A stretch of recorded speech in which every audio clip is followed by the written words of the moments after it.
இன்றைக்கான மார்க்கெட்டில் Nifty, bank Nifty, Sensex எல்லாமே ஒரு சின்ன ஒரு டவுன் ட்ரெண்டில் வந்து கீழே வந்திருக்காங்க. இங்கேருந்து பார்க்கும்போது ஒரு பெரிய டவுன் ட்ரெண்டாக தெரிஞ்சிருந்தாலும் மார்க்கெட் ஒரு கேப் அப்பில் ஓப்பன் ஆகிட்டு அதுக்கப்புறம் இங்கேருந்து கீழே வந்திருக்காங்க. அப்படிங்கிறனால நம்ம கணக்கு பார்த்திங்கன்னா நேற்று மார்க்கெட் முடிஞ்சு இல்லையா, அங்கேருந்து தான் பார்க்கணும். அதே மாதிரி முடிஞ்ச இடத்த மட்டும்தான் நம்ம பார்க்கணும். அப்படி பார்க்கும்போது நிஃப்டி ஒரு 100 பாயிண்ட் மட்டும்தான் டவுன் ட்ரெண்டில் கீழே வந்திருக்காங்க. சரிங்களா? அதே மாதிரி சென்செக்ஸ் ஒரு 300 பாயிண்ட், பேங்க் நிஃப்டி ஒரு 120 பாயிண்ட். இது ஒரு பெரிய டவுன் ட்ரெண்டு கிடையாது. ஆனால் ஸ்டாக்லாம் அப்படி தான் இருந்துச்சாங்க? நிச்சயமாக கிடையாது. ஸ்டாக்லாம் நல்ல எல்லா ஸ்டாக்குமே மேக்ஸிமம் ஸ்டாக்ஸ் இன்றைக்கி கீழே விழுந்துட்டாங்க. ஏன் கீழே விழுறாங்க எதுவுமே தெரியலை. ஒரு பக்கம் பார்க்குறீங்கன்னா அமெரிக்கா சீனா நடுவில் ஒரு ட்ரேடு வார் போய்கிட்டு இருக்கு. திரும்பியும் ட்ரம்ப் மாறி மாறி டேரிஃப் போட்டுக்கிட்டே இருக்கிறாங்க. அதே சமயத்தில் கிரிப்டோ அதுவுமே கீழே விழ ஆரம்பிக்குதுன்னு சொல்கிறாங்க. நான் அதில் ட்ரேடு எதுவுமே பண்ணுறது கிடையாதுங்க. ஜஸ்ட்டு பார்ப்பேன், ஓகே இதில் என்ன நடந்துக்கிட்டு இருக்குது, கோல்டில் என்ன நடக்குது, இதெல்லாம் பார்ப்பேன், அதோட விட்டுருவேன். ஓகே, இப்போ பங்குச்சந்தைக்கு டவுன் ட்ரெண்டில் இன்றைக்கி போயிருக்காங்க. ஆனால் எனக்கு ஒரே ஒரு டவுட் என்ன அப்படின்னா, அந்த டாட்டா மோட்டார்ஸ்க்கு என்னங்க நடந்துச்சு? நீங்கள் ஒன் டேயில் பார்க்குறீங்க அப்படின்னா ப்ரைஸ் ஒரு 659 ரூபா போய்கிட்டு இருந்துச்சு. திடீர்னு பார்க்குறீங்கன்னா ஒரு பெரிய கேப் டவுனில் ஓப்பன் ஆகிருக்கு. மார்க்கெட் 400 ரூபாயில் ஓப்பன் பண்ணியிருக்காங்க. ப்ரைஸ் எதுவும் சேஞ்ச் பண்ணாங்களா? ஏதாச்சும் நியூஸ் வந்திருக்குதா? நான் இப்போ தான் ஜஸ்ட்டு பார்க்குறேன், பார்த்ததுனால சொல்கிறேன். இனிமேல் தான் நியூஸ் செக் பண்ணி பார்க்கணும்.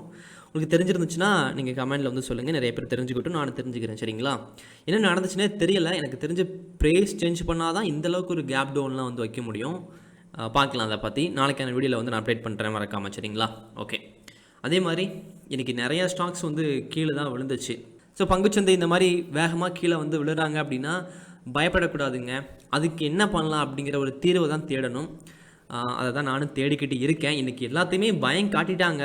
பட் எனக்கு என்ன ஒரு டவுட்னா, இன்னும் அந்த ட்ரெண்ட் லைன் டச் பண்ணவே இல்லையே. அதுக்கு முன்னாடி எப்படி டவுன் ட்ரெண்டில் போகிறாங்க? அப்படி போகிறாங்கன்னா அது இங்கேருந்து ஒரு மாதிரியாக வருமே. அப்போ என்ன நடக்கலாம் அப்படி சொல்லி யோசிச்சுக்கிட்டு இருந்தேன். ஏன்னா இது வரைக்கும் பெர்ஃபெக்டாக வரவே இல்லை. அதுக்கு முன்னாடியே கீழே போக ஆரம்பிச்சிருக்காங்க. பார்க்கலாம். சரிங்களா? இன்னும் முக்கியமான ப்ரீவியஸ் லோ இங்கேயுமே இருக்குது. இப்போ கீழே ட்ரெண்டில் எனக்கு வரணும் அப்படின்னா அதுக்கு இந்த ஒரு ப்ரீவியஸ் லோ ரொம்ப ரொம்ப ஒரு முக்கியமான பாயிண்டாக இருக்கும். அதை பற்றி நம்ம தனியாக இப்போ பேசுவோம். இப்போது 5 மினிட்ல பார்க்குறீங்கன்னா இன்றைக்கி என்ன நடந்துச்சுங்க? நேற்று நான் முக்கியமான ப்ரீவியஸ் ஹை இந்த இடத்துல வரைஞ்சி கொடுத்துருந்தேன். ஆனால் மார்க்கெட் இன்றைக்கி ஓப்பன் ஆனதுமே அந்த இடத்துல தான் ஓப்பன் பண்ணிட்டு மேலே போனாங்க. அப்படிங்கிறனால அதை ரிமூவ் பண்ணிவிட்டு இந்த ப்ரீவியஸ் கைக்கு அப்டேட் பண்ணிட்டேன். அதை நான் குரூப்பில் தெளிவாக நிஃப்டிக்கு இது, சென்செக்ஸுக்கு இதுன்னு சொல்லிட்டு ப்ராப்பராக வரைஞ்சி 3க்குமே அனுப்பிட்டேன். அதுக்கப்புறம் ப்ரீவியஸ் லோவுமே அப்டேட் பண்ணியிருந்தேன். ஏன்னா ஒரு கேப் அப் கொடுத்துட்டாங்க, மேலே பிரேக் அவுட் பண்ணிட்டாங்க. அப்படிங்கிறனால ஒருவேளை இங்கேருந்து கீழே வராங்க அப்படின்னா இந்த ஒரு லோவே போதுமானது. ஸோ அதை மாற்றி வரைஞ்சிருந்தேன். நிஃப்டியில் பிரேக் அவுட் நடந்துச்சு. ஒரு ரீட்ரெஸ்மெண்ட் எடுத்தாங்க. அதுக்கப்புறம் மார்க்கெட் நல்ல ஒரு டவுன் ட்ரெண்டில் ஒரு 140 பாயிண்ட் இங்கிருந்து மட்டுமே கீழே வந்துச்சுங்க. சென்செக்ஸ் பார்க்குறீங்க அப்படின்னா அதே மாதிரி நம்ம வரைஞ்சிருந்தோம். இந்த இடத்துல கொஞ்சம் மாற்றி வரைஞ்சிருந்தோம். அதுக்கேற்ற மாதிரி பிரேக் அவுட் பண்ணிவிட்டு ரீட்ரெஸ்மெண்ட் எடுத்துகிட்டு ஃபுல்லாக கீழே போனாங்க சென்செக்ஸுமே. பேங்க் நிஃப்டியும் பார்க்குறீங்க அப்படின்னா முக்கியமான பாயிண்ட் அப்டேட் பண்ணியிருந்தேன் இந்த இடத்துல. ஸோ அதுலேயுமே பிரேக் அவுட் பண்ணிவிட்டு ஃபுல்லாக கீழே போயிட்டாங்க. சரிங்களா? ப்ரோ இதெல்லாம் நம்புற மாதிரி இல்லை, எங்கே சொல்லியிருந்தீங்க அப்படின்னா நான் சைடில் போடுறேன், அதெல்லாம் பாருங்கள். ப்ரீமியம் குரூப்பில் நான் இதை டெய்லியுமே அப்டேட் பண்ணிக்கிட்டு இருப்பேன். ஒரு எஜுகேஷனுக்காக எப்படி நம்ம ப்ரீவியஸ் கை வரையணும், எப்படி ஸ்டாப் லாஸ் போடணும், எப்படி டார்கெட் போடணும், அதெல்லாம் நான் சொல்லி கொடுப்பேங்க. சரி, ஓகேங்க. இப்போது நாளைக்கான மார்க்கெட் பற்றி பார்க்கலாம். எனக்கு தெரிஞ்ச எல்லாமே நீங்களும் தெரிஞ்சுக்க ஆசைப்பட்றீங்க அப்படின்னா ட்ரேடிங்காக ஒரு 3 புத்தகம் இருக்குது. ஷேர் மார்க்கெட்டின் ஆசான் பாகம் 1, பாகம் 2, பாகம் 3. அந்த 3 புத்தகத்தை ஒரு மாதம் டைம் எடுத்து படிங்க. உழைப்பை போடாமல் ஊதியத்தை தேடக்கூடாது. உண்மையாக ஒரு உழைப்பை போட்டுட்டு ஊதியத்தை தேடுறீங்க அப்படின்னா அது நிச்சயமாக கிடைக்கும். சரிங்களா? ஓகே, இப்போது நம்ம நிஃப்டியில் இருந்து ஆரம்பிச்சிடலாமாங்க? நிஃப்டியில் என்ன நடந்திருக்குங்க? ட்ரெண்ட் லைன் எல்லாமே உங்களுக்கு தெரியும். அதெல்லாம் நம்ம நேற்றே வரைஞ்சது தான். ஸோ அது எந்த பிரச்சனையுமே இல்லை. இப்போது அந்த இடத்துல தான் மார்க்கெட் இருக்கிறாங்க. நம்ம எப்படி தான் இந்த இடத்துல வரைஞ்சி பார்த்தாலும், ஏன்னா இப்படி வரையக்கூடாது இல்லையா? இங்கே தான் மார்க்கெட் ஒரு இன்வெர்டட் ஹேமர் ஃபார்ம் ஆகிருக்காங்க. அப்போ இந்த மாதிரி தான் வரைஞ்சாகணும். அப்படி வரையும் போது மேலே டச் பண்ணலையே இன்னும். ஓகேங்க, திரும்பியும் பங்குச்சந்தை இதை தேர்ட் டச்சாக எடுத்துக்கிட்டாங்கன்னே வச்சுக்கலாமே, அங்கேருந்து கீழே வந்து வராங்கன்னா இந்த ஒரு ப்ரீவியஸ் லோ ரொம்ப ரொம்ப முக்கியம். 25,020 ரொம்ப ரொம்ப ஒரு முக்கியமான ப்ரீவியஸ் லோ. அதே மாதிரி நீங்கள் ஓனாக அனலைஸ் பண்ணிவிட்டு ட்ரேடை வந்து பண்ணுங்கள். ஸ்டாப் லாஸ் போடுங்க, டார்கெட் போடுங்க. பங்குச்சந்தையை பற்றி முழுமையாக கற்றுக்காமல் அதிக பணத்தை வந்து உள்ளே வந்து போட்டுறாதீங்க. ஸோ ஒன் டேயில் முக்கியமான ப்ரீவியஸ் லோ இந்த ஒரு பாயிண்ட்டை இப்போதைக்கு நம்ம எடுத்துக்கலாம். ஒன் டேயில் மட்டும் கிடையாதுங்க, 1 ஹவர்லேயுமே நீங்கள் பார்க்குறீங்க அப்படின்னா கொஞ்சம் தான் இந்த இடத்துல வந்து மாறும். ஃபுல்லாக வந்து க்ரீன் கேண்டில், இங்கே ஒரு 3 க்ரீன் கேண்டில் இருக்குது, இங்கேயும் ஒரு 3 க்ரீன் கேண்டில் இருக்குது, அதுக்கு நடுவில் ஒரே ஒரு ரெட் கேண்டில் வந்து இருக்குது அப்படின்னா அந்த ஜோன்கிட்ட மார்க்கெட் வந்து வரும்போது அதை மார்க்கெட் வந்து ரெஸ்பெக்ட் பண்ணுறதுக்கான வாய்ப்பு வந்து இருக்குது. அப்படிங்கிறதுனால அந்த ஒரு பாயிண்ட்டை வந்து நம்ம எடுத்துக்கிட்டோம். இன்கேஸ் இங்கேருந்து கீழே வராங்கன்னா அந்த இடத்துக்கு வரும்போது ஒரு நல்லபடியாக ஒரு ட்ரேடு வந்து கிடைக்கும். சரிங்களா? ஓகே, இப்போ முக்கியமான ப்ரீவியஸில் 24,980. அதேமாதிரி ப்ரீவியஸ் ஹை வந்து 1 ஹவரில் நம்ம பார்க்குறோம் அப்படின்னா இங்கே இருக்குதுங்க 25,210 ஒரு முக்கியமான ப்ரீவியஸ் ஹை. நம்ம 5 மினிட்டில் வந்து பார்க்குறோம் அப்படின்னா 5 மினிட்டில் இது ஒரு முக்கியமான ப்ரீவியஸ் ஹை 25,220. ஓகே, அதேமாதிரி முக்கியமான ப்ரீவியஸ் லோ வந்து தெரிஞ்சிருக்கும் 24,980 ஒரு முக்கியமான ப்ரீவியஸ் லோ நிஃப்டியில். அப்படியே சென்செக்ஸ் வந்து போகிறோம் அப்படின்னா சென்செக்ஸில் அதே மாதிரி தான் ட்ரையாங்கிள் பேட்டர்ன் எல்லாமே வந்து ஃபார்ம் ஆயிருக்காங்க. அப்படிங்கிறனால நம்ம ப்ரீவியஸ் லோ மட்டும் வேகமாக வந்து மார்க் பண்ணிக்கலாம். 1 ஹவருக்கு அப்படியே வந்து போய்க்கலாம். 1 ஹவருக்கு போனோம் அப்படின்னா இதுலேயுமே ஃபுல்லாக இருக்குது. இது ஒரு இன்வெர்டடு ஹேமர்லாம் வந்து ஃபார்ம் ஆகிருக்கிறாங்க. இங்கே ஒரு ஸ்பின்னிங் டாப் இருக்குது.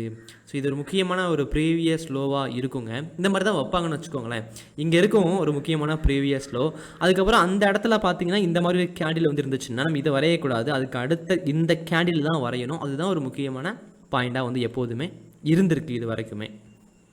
ஓகே, இது ஒரு முக்கியமான பாயிண்ட். அப்படிங்கிறனால ப்ரீவியஸ் ஹை வந்து 1 ஹவரில் இந்த ஒரு பாயிண்டை வந்து எடுத்துக்க முடியும்.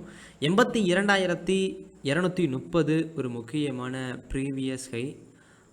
81,550 ஒரு முக்கியமான ப்ரீவியஸ் லோ. 5 மினிட்டில் வந்து பார்க்குறீங்க அப்படின்னா 5 மினிட்டில் முக்கியமான பாயிண்ட்டு. ஓகே, கொஞ்சம் இந்த இடத்துல வந்து மாறதான் போகுது. 82,290 ஒரு முக்கியமான ப்ரீவியஸ் ஹைங்க. முக்கியமான ப்ரீவியஸில் நம்ம நிஃப்டியில் பார்த்த மாதிரியே 81,550ங்க. இந்த இடத்துல வந்து ஸ்ட்ராட்டஜி வந்து நம்ம பெருசாக ஒரு பெரிய ஸ்ட்ராட்டஜி யூஸ் பண்ணுறோமான்னு கேட்டிங்கன்னா இல்லை. நம்ம நிறைய லைன்ஸ்லாம் வந்து வரைஞ்சி இண்டிகேட்டர்லாம் உள்ளே போட்டு ட்ரெண்ட் லைனை நிறையா வரைஞ்சி அப்படிலாம் யூஸ் பண்ணுறது இல்லை.